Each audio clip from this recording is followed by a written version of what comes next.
बिस्मिल्लाहिर्रहमानिर्रहीम। अस्सलाम वालेकुम नादरीन, आप यूट्यूब चैनल देख रहे हैं। मैं इमरान ख़ान हूँ।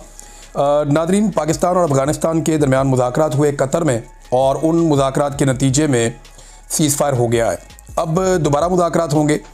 कतर के अंदर जाकर ख्वाजा आसिफ साहब और दीगर कुछ और लोग थे, ये लोग वफ़द लेकर गए कतर में, जबकि अफ़गानिस्तान का वफ़द भी वहीं पर आया और इनके बीच में मुज़ाकरात हो गए। मुज़ाकरात का पहला दौर जो है उसको कामयाब करार दिया गया कतर की जानिब से और ये कहा गया कि जनाब मामला तय हो गए हैं और फ़िलहाल सीज़ फायर है। दोनों ममालिक एक दूसरे की सरज़मीन का एहतराम करेंगे, यानी पाकिस्तान कोई एरियल स्ट्राइक नहीं करेगा, ड्रोन अटैक नहीं करेगा अफ़गानिस्तान में, जबकि अफ़गानिस्तान भी पाकिस्तान के अंदर किसी किस्म का कोई अटैक नहीं करेगा और दोनों कोशिश करेंगे कि एक दूसरे के खिलाफ उनकी सरज़मीन इस्तेमाल ना हो। 25 अक्टूबर को इस्तांबुल में यानी तुर्की में दोबारा मुज़ाकरात होने जा रहे हैं। अब कतर और तुर्की दोनों का शुक्रिया अदा किया पाकिस्तान की जानिब से। देखें, ये मुज़ाकरात जो हैं वो कतर की जगह काबुल में हो सकते थे, इस्लामाबाद में हो सकते थे, पेशावर में हो सकते थे और ये बिल्कुल हो सकते थे। ऐसा कोई दूरियां थी नहीं दोनों मुल्कों के बीच में, लेकिन मौजूदा जो हुक्मरान है पाकिस्तान के अंदर और अफ़गानिस्तान के अंदर, वो इसमें मुकम्मल तौर पर नाकाम रहे। भारत की डिप्लोमेसी काम कर गई, पाकिस्तान की कमज़ोर थी, लेकिन अच्छा हुआ कि ये उस रास्ते पर चले जो रास्ता इमरान खान साहब ने बहुत पहले बताया था। एक तो ना इनका साबुन बड़ा स्लो है, इनका दिमाग भी बहुत आहिस्ता काम करता है। इमरान खान ने बहुत पहले कहा था कि आपको अगर दहशतगर्दी ख़त्म करनी है तो आप अफ़गानिस्तान के साथ बैठ जाइए, उसके साथ बैठ के आप बात कीजिए। दूसरा, इमरान खान ने कहा था कि जो कबायली जरगे हैं, मकामी कबाइल हैं, उनको एतमाद में लीजिए। खैबर पख्तूनख्वा की हुकूमत को भी एतमाद में लिया जाना चाहिए और फिर आपका दहशतगर्दी का मसला तेज़ी से हल होगा। ताकत का इस्तेमाल खाली किसी मसले का हल नहीं होता, उसके साथ आपको बहुत सारी पॉलिटिक्स और दीगर चीज़ें करनी पड़ती हैं। अब इमरान खान साहब की बात का एक हिस्सा तो इन्हें समझ आया। इन्होंने अफ़गानिस्तान के साथ मुज़ाकरात शुरू किए, लेकिन तब शुरू किए जब काफ़ी पानी पुलों के नीचे से बह गया था। फ़िलहाल कतर के अंदर एक खुशाइन चीज़ है कि मुज़ाकरात का पहला दौर इस हद तक कामयाब हुआ कि अब पाकिस्तान अफ़गानिस्तान में और अफ़गानिस्तान पाकिस्तान में कोई कार्रवाई नहीं करेगा। दोनों के मज़ीद फ़ौजी शहीद नहीं होंगे और एक दूसरे के ऊपर हमला नहीं किया जाएगा। उम्मीद करते हैं कि आने वाले दिनों में ट्रेड के रास्ते भी खुल जाएंगे और पाकिस्तान और अफ़गानिस्तान के बीच में हालात नॉर्मलाइज होंगे। जो आइडियल सिचुएशन है वो ये है कि इमरान खान साहब के जो मशवरे हैं उनका अगला मरहला अब तय किया जाए। खैबर पख्तूनख्वा की हुकूमत को इन्वॉल्व करें, प्रॉपर तरीक़ेकार बनाएं कि अफ़गान मुहाजिरीन वापस कैसे जाएंगे, उन्हें इज्जत के साथ वापस भेजें। आपने इतनी दहाइयों तक उनकी मेहमान नवाजी की है, अब आखिर में आकर आप दूध में मेंगने तो ना डालें। ये एक मिसाल है उर्दू की, ये दूध में मेंगने डाल देना, कि अगर आप किसी को इतनी आपने मेहमान नवाजी की है तो आखिरी वक्त में अगर आप इस तरह की हरकतें करेंगे तो एक बैड टेस्ट पैदा होगा। आखिर में जाके अपनी इतनी कुर्बानी, इतनी मेहमान नवाजी का आप सारा ज़ाया क्यों कर रहे हैं। लिहाजा उन्हें एहतराम के साथ वापस उनके मुल्क में भिजवाया जाए, बड़े तरीके से उनके साथ मामलात मैनेज किए जाएँ और दोनों ममालिक मिलकर दहशतगर्दों के खिलाफ कार्रवाई करें। अफ़गानिस्तान को जो लोग मतलूब हैं पाकिस्तान उनके खिलाफ कार्रवाई करे, पाकिस्तान को जो लोग मतलूब हैं अफ़गानिस्तान उनके खिलाफ कार्रवाई करे। जब दोनों ममालिक की सरजमीन तंग हो जाएगी दहशतगर्दों के लिए तो उनके पास दो रास्ते होंगे, या तो वो दीवार के साथ लग जाएंगे, उनको मरना पड़ेगा, या फिर उन्हें हथियार फेंकने पड़ेंगे और सरेंडर करना पड़ेगा सरकार के सामने। तो ये एक आइडियल सिचुएशन हो सकती है जिसका तस्करा इमरान खान साहब ने एक मरतबा नहीं कई मरतबा किया है। बहरहाल अब दूसरे ममालिक हमारी सुलह करवा रहे हैं अफ़गानिस्तान के साथ और ये वो अफ़गान तालिबान हैं जिनको हमने खुद बनाया था। मैं ज़िया-उल हक़ का एक स्टेटमेंट सुन रहा था जिसमें वो ये कह रहा था कि अगर जनाब रूस को ना रोका गया अफ़गानिस्तान में और अफ़गानों को शिकस्त हो गई तो पाकिस्तान मलिया मेट हो जाएगा। डरा डरा के पाकिस्तानियों को इतने डॉलर इकट्ठे किए ज़िया-उल हक़ ने और उसके जर्नैलों ने, पाकिस्तान में क्लाशनकोव कल्चर और मंशियात लाके तबाह बर्बाद कर दिया पूरी कौम को। ये पहला जो इसका कसूरवार है ज़िया-उल हक़।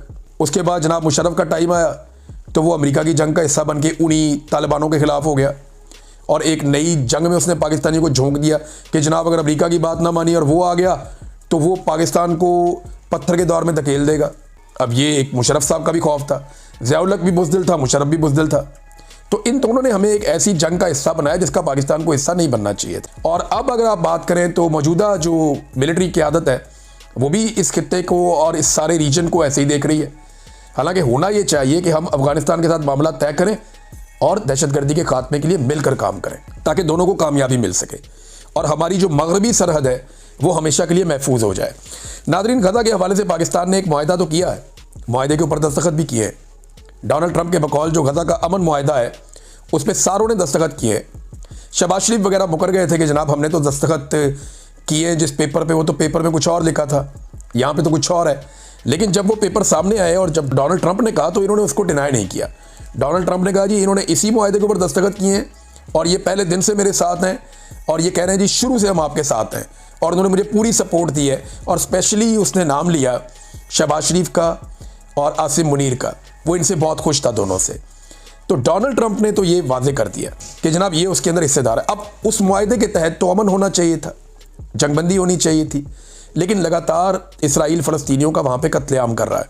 अब एक और बड़ी अफसोसनाक खबर आई है, फ़लस्तीनियों से भरी हुई एक बस के ऊपर हमला किया गया, इसराइल ने हमला किया, 11 फ़लस्तीनी शहीद कर दिए।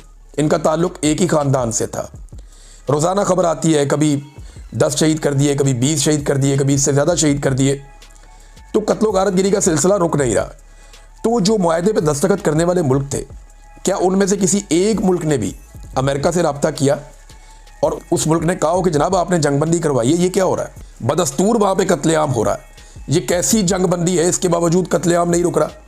तो पाकिस्तान को इसके ऊपर आवाज़ उठानी चाहिए। देखें 3 चीज़ें हैं जिस पे पाकिस्तान की गवर्नमेंट को क्लैरिटी लेकर आनी पड़ेगी। नंबर 1 कि ये जो कत्लेआम अब हो रहा है ये मुआहदे की खिलाफ वर्जी है जिस पे दस्तखत करवाए गए थे, लिहाजा अमेरिका मुआहदे की पासदारी करवाए। नंबर 2, अब्राहम अकॉर्ड के ऊपर डोनाल्ड ट्रंप का दावा है कि सऊदी अरब के साथ साथ सारे मुल्क इसको कबूल कर लेंगे, इसराइल को तस्लीम कर लेंगे। तो क्या पाकिस्तान करेगा या नहीं, इसमें क्लैरिटी लेकर आए। तीसरा, डोनाल्ड ट्रंप ने खुद कहा कि उनकी फ़ौज वहाँ जाएगी ज़रूर, लेकिन हमास को गैर मुसल्लह करने का काम उनकी फ़ौज नहीं करेगी, वो और लोग करेंगे उनके लिए। तो और लोग जो है वो फ़ौजी होंगे जो ये काम करेंगे। तो बाकी फ़ौजें तो इंडोनेशिया की, पाकिस्तान की और कुछ और जगहों से जा रही हैं। तो पाकिस्तान इसमें भी क्लैरिटी लेकर आए कि क्या पाकिस्तान वहाँ फ़ौज भेज रहा है, और अगर भेज रहा है तो किस काम के लिए भेज रहा है, और क्या वो हमास के साथ कोई मुज़ामत में या हमास के साथ किसी मुखालफत में जाएंगे, या वो इसराइल के ख़िलाफ़ वहाँ पे जा रहे हैं, किस काम के लिए जा रहे हैं, इसके अंदर भी क्लैरिटी लेकर आनी चाहिए। नाज़रीन, इसमें एक और ख़बर है कि क्या पाकिस्तान को अब्राहम अकॉर्ड ज्वाइन करना चाहिए। इस पर फ़वाद चौधरी साहब बेसिकली एक लिबरल आदमी है, फ़वाद चौधरी साहब, और इस एक्सट्रीम पे वो चले जाते हैं कि यानी वो कहते हैं कि तहरीक लब्बैक के लोगों को अगर गोलियां भी मारी गई, कुचला भी गया तो भी ठीक है। हत्ता कि वहाँ पे मेरे ख्याल में मैंने काफ़ी सारी लाशों की तो तस्वीरें मेरे पास हैं जो तहरीक लब्बैक वाले भेजते रहे। बंदे तो मरे हैं, देखें अब आप कितना छुपाएंगे। आप लाशें छुपाने का एक हुनर तो आता है पाकिस्तान के अंदर सिक्योरिटी फोर्सेस को, पहले भी छुपाई हैं फिर छुपा ली। लेकिन अब ये लोग दावा कर रहे हैं जी मरा ही कोई नहीं। तहरीक लब्बैक वाले अभी भी उन्होंने जाके अदालत में कहा कि जनाब हमारी लाशें हमें वापस की जाएँ। आप ज़रा पंजाब में माहौल खोलें ना, लोगों को तंग करना बंद करें, और फिर आप लोगों से पूछें, एक इश्तिहार चला दें पाकिस्तान टेलीविज़न पे कि जिसका बंदा वापस नहीं आया या जिसकी लाश है वो रब्ता करे, तो आपको पता चल जाएगा।